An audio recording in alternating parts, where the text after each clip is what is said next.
Setting up a Netgear desktop AC Wi-Fi range extender in your home is easy and fast. To begin, first unbox your extender.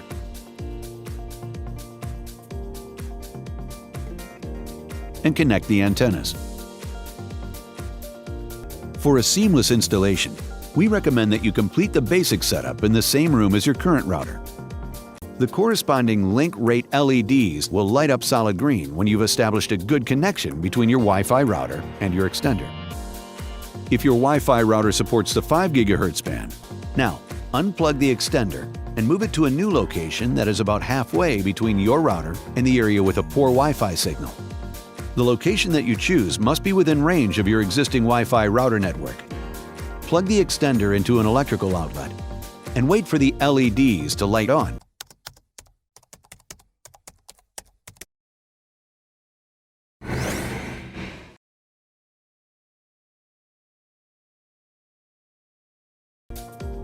Once powered on, use the Router Link LED to help you choose a location where the extender to router connection is optimal. If the Router Link LED lights amber or green, you found a good connection for the extender. If the LED lights red, plug the extender into an outlet closer to the router and try again. Moving the extender closer to the router will improve the connection, but will reduce your extender's coverage. If possible, move your client device closer to the extender until the device to extender LED turns solid green. Depending on the distance from your router to the dead zone, your extender may not be able to provide all the range that you require: game consoles, TVs, and desktop computers.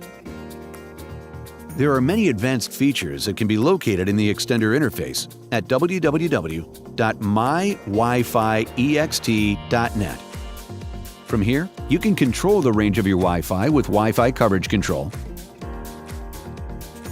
set the schedules for your Wi-Fi with access scheduling, speed up your connections with Fastlane, and extend your wired connection with access point mode. Your desktop AC Wi-Fi range extender is now set up and ready to go.